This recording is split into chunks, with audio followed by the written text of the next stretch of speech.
The water goes on forever. That's the thing nobody tells you about the open ocean. You've seen pictures. You've seen it in films, blue and cinematic and full of meaning.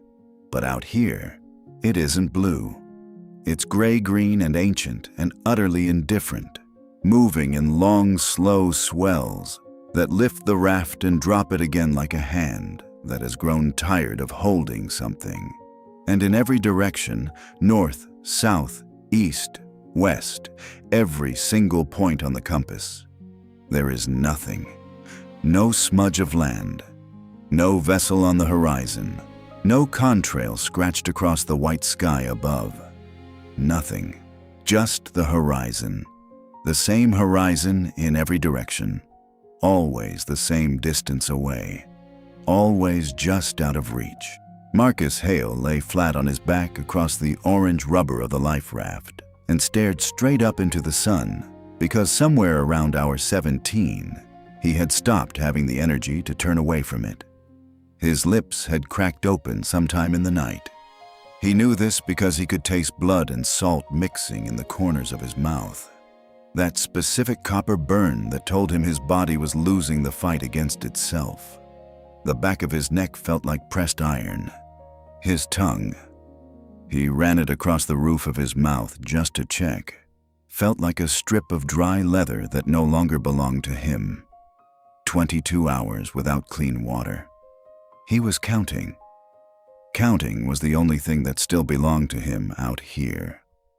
To his right, pressed into the curved rubber wall of the raft with her knees drawn tight to her chest, was Dara. Sorry she hadn't moved in over an hour. Her eyes were half open, fixed on something in the middle distance that Marcus couldn't locate.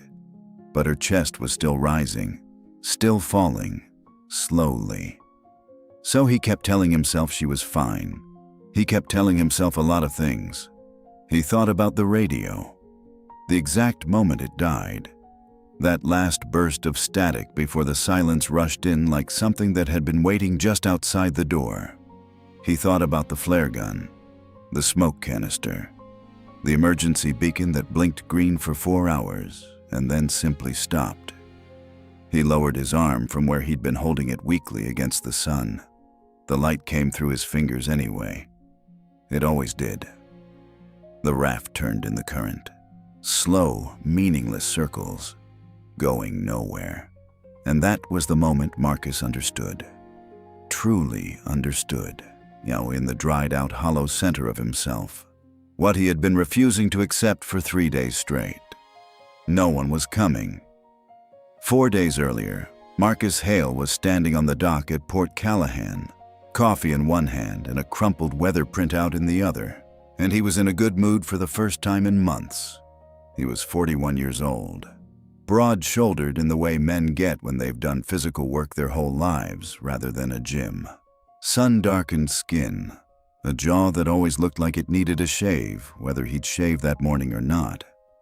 People who met Marcus for the first time usually said he seemed like someone who had a plan, which was funny, because most people who knew him well would have told you the opposite was true. Marcus operated on instinct, on gut feeling, on the stubborn, sometimes reckless conviction that things would work out because they always had before. That conviction had gotten him into trouble more than once. The Carla May sat low in the water at the end of the dock, 42 feet of aging commercial fishing vessel that Marcus had owned for 11 years and loved in the complicated way a man loves something that has cost him more than it has given him. She'd been repainted twice in colors that didn't quite match. Her hull had a long scrape along the port side from an incident in 2019 that Marcus didn't like to discuss. But her engine ran mostly, and her hold was clean, and she was his.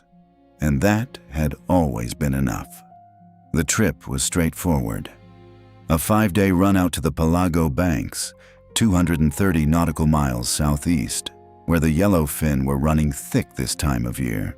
And Marcus had done this route a dozen times. He knew the water, he knew the currents. He knew where the fish would be before the sonar told him. What he didn't know, or more precisely, what he chose not to know, was what the weather was actually going to do. "This says there's a low-pressure system building south of us," said Dara, standing at his shoulder, reading the same printout he was holding. For Thursday, Dara Reyes was 28, small and precise, in the way that made people underestimate her until about 10 minutes into any conversation. She had been crewing for Marcus for 3 years. She knew navigation. She knew the engine better than Marcus did. And she had a habit of pointing out things that Marcus would rather not look at directly, which was both her greatest professional quality and the source of most of their arguments. "Thursday's 2 days out," Marcus said. "We'll be anchored on the banks by Thursday. Storm can blow through all at once." "Marcus, it's a fishing trip, not a summit attempt. Low pressure doesn't mean storm, it means clouds. It means we should check the extended forecast before we..." Already checked it. He hadn't. Dara looked at him for a moment with the expression she used when she had decided it wasn't worth continuing the fight. She folded the printout and tucked it into her jacket pocket. She did not throw it away. The third person on the Carla May that morning was a man named Pete Solano, who was 46, heavyset, and with a salt and pepper beard he'd been growing since his divorce, and a laugh loud enough to carry across a crowded bar. Pete had been Marcus's closest friend since they were both 20 years old, working on someone else's boat, promising each other they'd own their own someday. Pete had never bought a boat. Instead, he'd come out with Marcus every few months, not for the money, but for the water, and for the particular kind of silence you could only find 50 miles offshore, and for the cheap whiskey they drank together on the stern deck after a good day. He came aboard that morning with a duffel bag over one shoulder and a case of beer balanced on the other, grinning like a man on vacation. "She's looking good," he said, nodding at the Carla May with the generous eye of a man who wasn't going to be responsible for maintaining her. She's looking like she always looks," Marcus said. "That's what I said." They cast off at 7:15 in the morning. The sky was clear. The sea was calm. The engine turned over on the third try, which was normal, which was fine, Marcus told himself, even as Dara glanced at him from the helm with a look that said she had noticed too. The first day out was everything a fishing trip was supposed to be. They made good time. The hold temperature held steady. Pete caught a 30-pound yellowfin just before sunset and celebrated like he'd won something. And Marcus stood at the stern that night watching the last light leave the sky and felt, for the first time in a long time, like things were going to be all right. He had a daughter back home, Lily, 11 years old, and she'd drawn him a picture before he left. A boat on blue water with a smiling sun above it, and the words, "Come home soon," Dad written in her careful, earnest handwriting. He'd folded it and put it in the inside pocket of his jacket, where he could feel it against his chest. He touched that pocket now, standing at the stern in the dark, and he thought, 5 days. 5 days and I'll be home. The second day was also good. The third day was when the sky changed. It started in the early morning, not with rain, not with wind, but with a shift in the light. The horizon to the south went a color that Marcus had seen before and didn't like. Not quite green, not quite gray, something in between that didn't have a clean name. The swells started coming in longer and slower, which sounds gentle but isn't. Long, slow swells mean deep energy moving through the water, and deep energy means what's coming has been building for a long time. "Marcus," Dara's voice from the helm doorway. Flat, no inflection. The voice she used when she was right about something and didn't feel good about it. He was already looking at the sky. "I see it. Extended forecast on the radio says the system accelerated. It moved up 24 hours. He turned to look at her. "How big?" "They're calling it a force 9 now. Sustained winds 47 knots, gusting to 60. Pete appeared in the doorway behind Dara, holding his coffee, no longer smiling. "Are we turning around?" Marcus looked at the sky. He looked at the water. He ran the numbers in his head. Distance to port, speed of the system, what the Carla May could handle, what she couldn't. The math was not complicated. The math was very clear. "We turn around," he said. He said it too late. The storm hit them 4 hours later, 50 miles from nowhere, and it did not arrive the way storms arrive in movies, with dramatic music and a single wave rising from the deep. It arrived like a wall. The sky just closed. 1 minute the horizon existed. The next minute it was gone, replaced by a gray-white mass of wind and rain and churning sea that swallowed the world in every direction. The first wave hit the Carla May broadside, and the boat lurched hard enough to throw Pete off his feet. He hit the deck railing with his left shoulder. Marcus heard the impact over the roar of the wind and went down hard, cracking his forearm against a deck cleat on the way. "Pete!" Marcus lunged across the pitching deck. I grabbed him by the jacket. Pete's face was white. He was holding his forearm to his chest with his other hand, and when Marcus looked, even in the chaos, he could see the angle was wrong. Broken. Definitely broken. "I'm fine," Pete said through gritted teeth. "Go!" Marcus got him inside, got him onto the bunk with Dara, and went back to the helm. The wheel was fighting him. The engine, that unreliable, necessary engine, was straining against seas it was never designed for, and Marcus could feel it in the vibration under his feet. Something laboring that shouldn't be laboring, something at the edge of what it could give. The radio was working. For a while. He got out a mayday call. Position, vessel name, number of crew, nature of the emergency. And he heard the Coast Guard acknowledge it. Heard the words, "Copy your position," "Assistance en route," and he felt something release in his chest. They knew where he was. Help was coming. Then the next wave hit. It came over the bow, a wall of black water, 7 feet tall, moving faster than Marcus could fully process. And it hit the wheelhouse windows, and the world went white. When the water drained, the radio was dead. Not broken, not damaged, dead. The antenna housing on the roof had been sheared off completely. Marcus stared at the silent radio for a moment that felt very long. Then the engine coughed. Then it coughed again. Then it stopped. In the sudden mechanical silence, the storm sounded even louder. The Carla May was no longer a vessel under control. She was an object in the water, a thing the ocean was doing something to and not asking permission. The next 40 minutes were the worst of Marcus's life, and he and Dara worked the bilge pumps by hand while the boat took on water through a seam that had opened somewhere below the waterline. They never found exactly where. Pete lay on the bunk with his broken arm cradled against his chest and talked to them constantly, keeping them focused. And Marcus would think about that later, would think about how Pete, the one who couldn't help, was the one who kept them from panicking. But the water kept rising. When the floor of the cabin was 6 inches deep and the Carla May was sitting noticeably lower in the water and the bilge pumps were losing, Marcus made the call. Life raft. Now.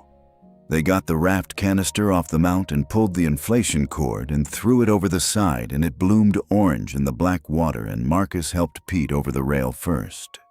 Pete, one good arm, and face the color of paper. And then Dara went, and then Marcus grabbed the emergency kit from its hook beside the helm door. Handheld radio, flare gun with 3 cartridges, smoke canister, signal mirror, first aid kit, 2 1-liter water pouches, 4 protein bars. That was it. That was everything. He went over the rail. The Carla May sank 40 minutes later. Marcus watched her go from the raft. Watched the stern lift slightly as the bow went under. Watched the running lights blink once more and then disappear. And he felt something leave him as she went down. Something that didn't have a clean name. Then there was only the raft. and the three of them, and the storm still raging around them. By morning, the storm had passed. The sky was clear and merciless and blue. The ocean was calm as if nothing had happened, as if it had never happened, as if the Carla May had never existed. Marcus checked their position on the handheld GPS. It was still working. They were here. He knew where here was. He keyed the handheld radio and began transmitting. He transmitted every 30 minutes. Position, vessel name, number of survivors, status.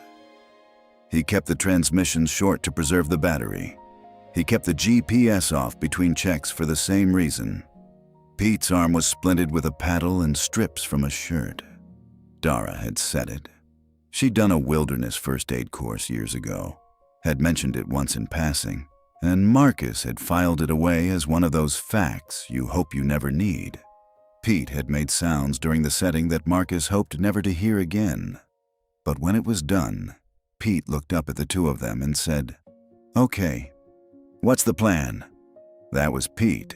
Even then, even there. The plan was simple and hard. Ration the water, 2 small sips each, 3 times a day. Ration the food. 1 protein bar shared between 3 people per day. Keep signaling. Keep watching the horizon. On the afternoon of the first day, Dara rigged a rainwater collection system from the raft's canopy. She folded the edges to channel any rain toward the center and tied off a water pouch at the lowest point. It hadn't rained yet, but it would rain. She said it would rain, and Marcus believed her. On the morning of the second day, Marcus saw the ship. It was a container vessel. Massive, one of those floating industrial cities you sometimes saw out here, stacked high with containers in red and blue and white. It was maybe 4 miles off, cutting through the water on a steady course. It was the most beautiful thing Marcus had ever seen in his life. He grabbed the flare gun, loaded it, stood up in the raft, legs wide for balance, aimed high above the ship's line of sight so the arc would peak in their field of view. He fired. The cartridge flew. For a moment it burned bright and red against the blue sky, exactly where it was supposed to be. And then it sputtered. The signal charge had gotten wet somewhere in the chaos of abandoning ship. It sparked weakly, burned for 3 seconds, and went out. Not the long, bright arc that would have drawn an eye, but a small fizzle that was gone before it could be seen. Marco stared at where it had been. The ship kept moving, steady, indifferent, growing smaller. Within 20 minutes, it was gone. Nobody said anything for a long time. That was the first full day. The GPS battery died on the morning of the third day. Marcus turned it on for the scheduled morning check, and it showed him their position, drifting as he'd expected southeast of where they'd started, carried by the current. And then the screen went white, and then black, and then nothing, no matter how many times he pressed the button. He set it in the bottom of the raft and looked at the horizon and didn't speak. By the afternoon of the third day, the dehydration was becoming something physical and specific. It wasn't thirst the way thirst works when you've been exercising and you want a drink of water. It was a systemic failure, the body beginning to renegotiate with itself, deciding which functions it could afford to maintain and which it couldn't. Marcus's head had been aching for 12 hours, a deep, nice specific ache behind his eyes that didn't respond to anything. Dara had stopped sweating, which was a bad sign. The body shuts down sweat production to preserve moisture, but without sweating in direct sun, you start to overheat, and overheating uses water you don't have. Pete's broken arm had swollen inside the splint. The skin around the break was hot to the touch and darkening. The handheld radio battery gave out on the afternoon of the third day, 20 minutes after the GPS. Marcus sat in the bow of the raft and looked at the 2 dead pieces of equipment and thought about what they had left. 2 flare cartridges, 1 smoke canister, the signal mirror, half a liter of water between 3 people. Dara moved to sit beside him. She didn't say anything for a while. The raft turned slowly in the small afternoon swells. That endless, meaningless rotation, going nowhere. "Do you think they're looking?" she said. "Yes," Marcus said. He believed it. He had to believe it. "Coast Guard got the Mayday. They know we went in. They'll have search aircraft out. But we've drifted."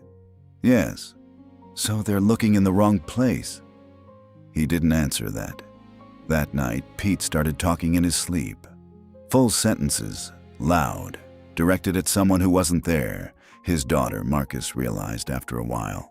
Pete had 2 daughters, 8 and 12. Marcus lay in the dark of the raft and listened to Pete talking to his daughters in his sleep, and something moved in his chest that was almost unbearable. He reached into the inner pocket of his jacket and took out Lily's drawing. He couldn't see it in the dark, but he held it. He held it for a long time. They had been asleep for perhaps 3 hours when Dara shook Marcus awake. "Something's wrong," she said.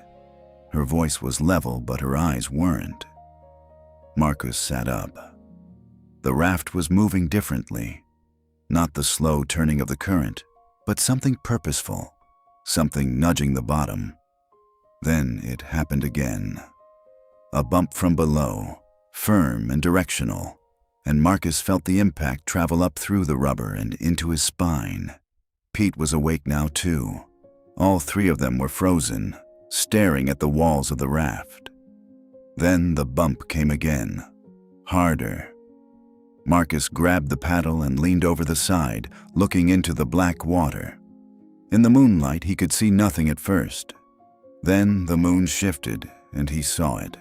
A shape beneath the surface, large and slow-moving, maybe 8 feet long, maybe more, turning in a long, lazy arc beneath them. He pulled back from the edge. "Don't move! Don't put your hands in the water! Don't move!" The shark. And it was a shark. Oceanic white-tip. The kind that followed wreckage for weeks. They were known for it. Circled for a long time. 20 minutes, maybe 30.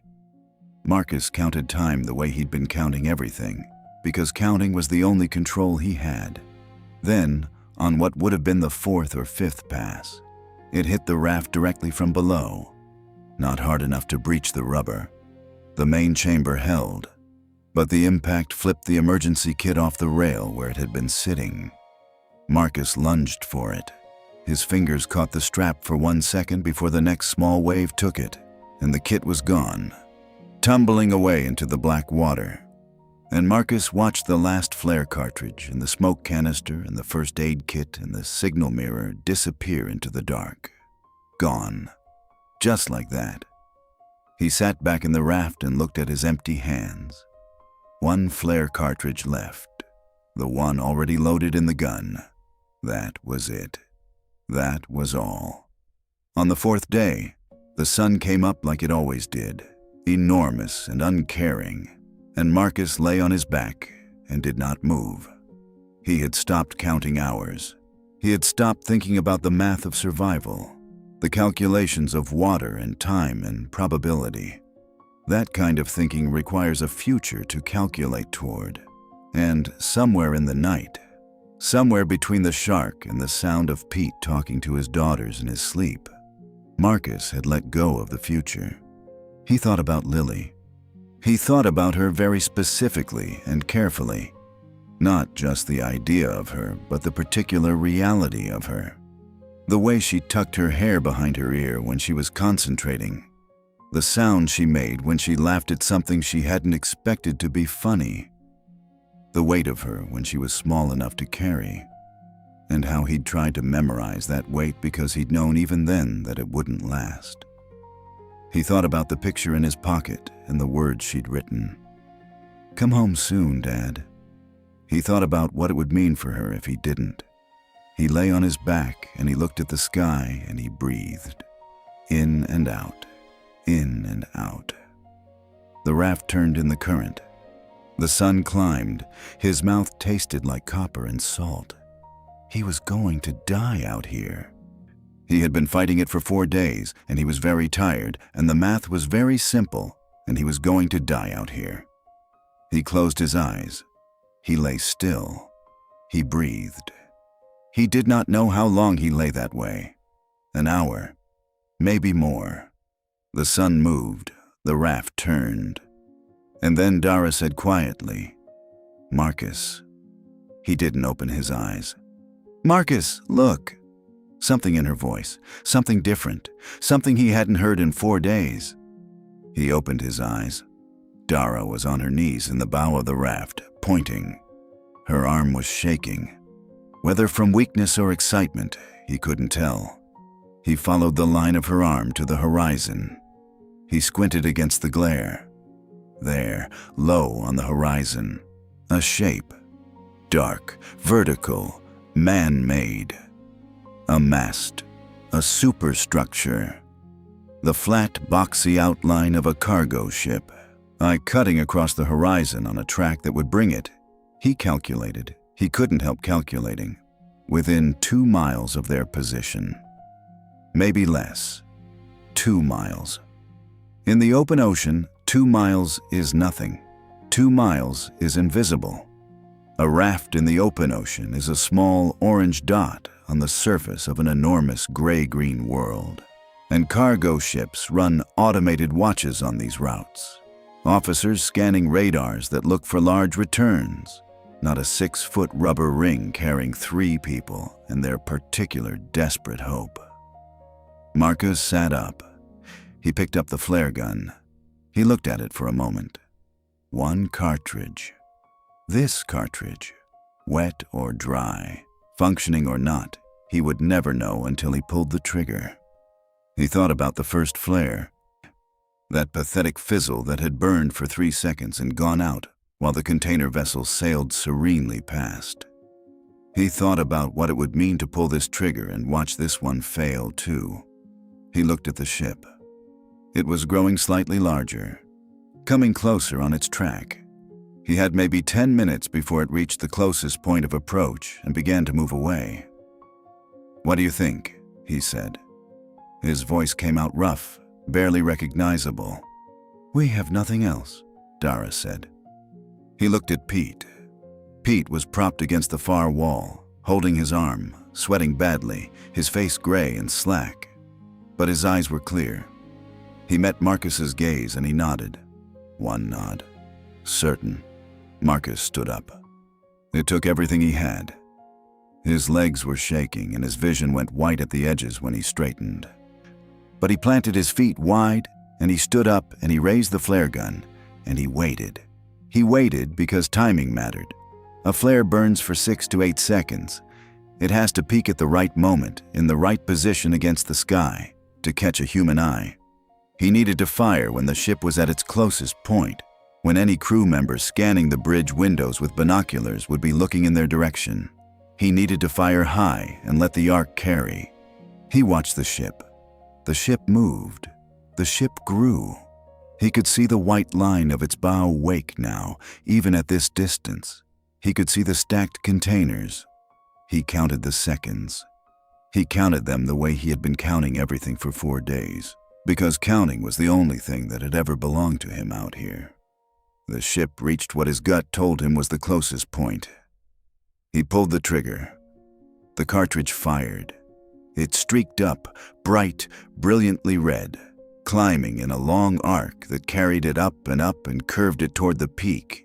And he tracked it with his eyes, and it was burning. It was burning properly. It was burning the way a flare is supposed to burn, a hot red star scratching itself across the pale blue sky.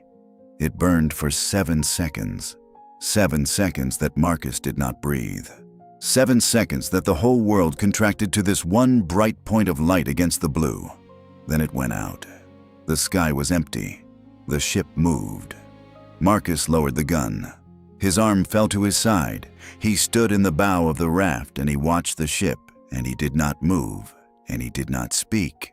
And there was nothing left. There was nothing left after this. He had used every single thing. He had given every single thing.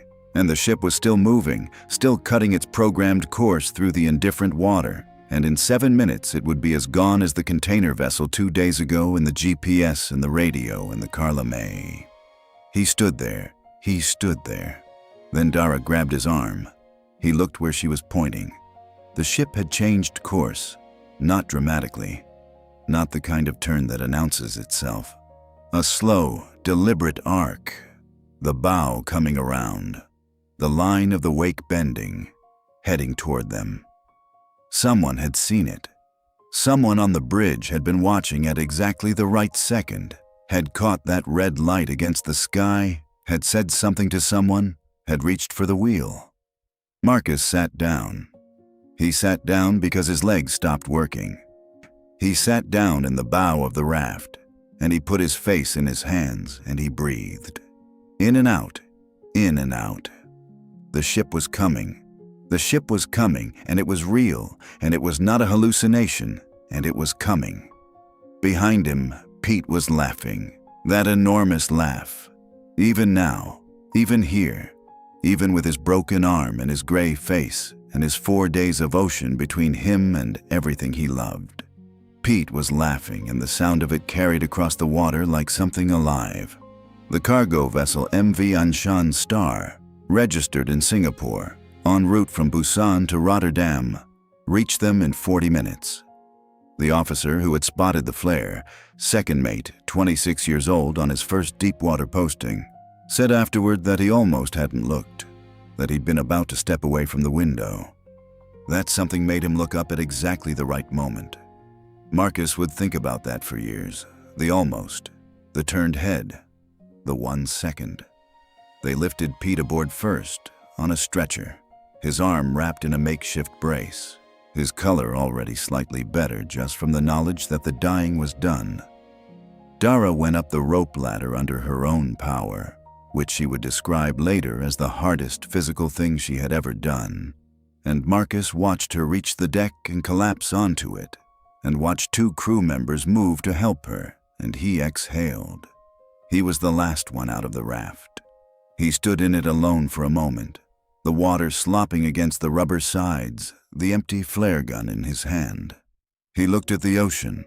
He looked at the horizon, that same horizon that had mocked him for 4 days with its sameness, its distance, its refusal to offer anything.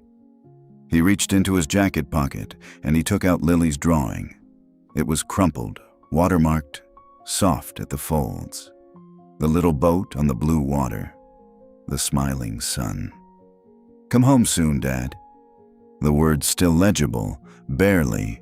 The ink bled, but the shape of the letters still there. He put it back against his chest. He grabbed the rope. He climbed. They airlifted Pete to a hospital in Rotterdam where surgeons spent 4 hours working on the break that had been left too long. He lost some mobility in that wrist permanently. He gained a scar and a story and a habit of looking at the sky differently than he used to. He never went back out on the ocean. He never said he regretted going the last time. Dara spent 6 days in a hospital. Dehydration, 2nd-degree sunburn, early-stage kidney stress from the sodium exposure. She recovered fully. 6 months after the Carla May went down, she got her own captain's license. She still checks the extended forecast before every trip. She checks it twice. Marcus was hospitalized for 11 days. The dehydration had caused kidney damage that took months to fully resolve. The burns on the back of his neck left a scar that he will carry for the rest of his life. His daughter Lily came to the hospital in Rotterdam with his ex-wife, who had flown overnight from home when the Coast Guard called. Lily walked into his room and stopped in the doorway. She looked at him, thinner, bandaged, wired to several things, and she did not cry. She walked to the bed and she climbed in beside him, carefully, the way she used to when she was small enough to carry. And she put her head against his shoulder, and she didn't say anything. He didn't say anything either. He reached into the pocket of the hospital gown and took out the drawing, that folded, watermarked, almost destroyed piece of paper, and held it. People ask Marcus sometimes what those 4 days changed in him, what he learned, what he came back with. He never knows quite how to answer it, Because it isn't simple. He didn't come back with some clean lesson or a new philosophy. He didn't become a different person. He came back knowing something in his body that he hadn't known before. The specific weight of almost. The precise distance between the world carrying you and the world letting you go. He came back knowing what it felt like to be nothing in the middle of all that water, small and breakable and temporary. And he came back knowing the weight of a turned head. 1 second, someone at the right window at the right moment, looking up. The ocean doesn't care about you. It doesn't want to take you and it doesn't want to give you back. It is simply there, gray, green, and ancient, moving in long, slow swells, turning your small orange raft in meaningless circles. The question is never whether the ocean will show mercy. The question is whether someone, somewhere, will look up in time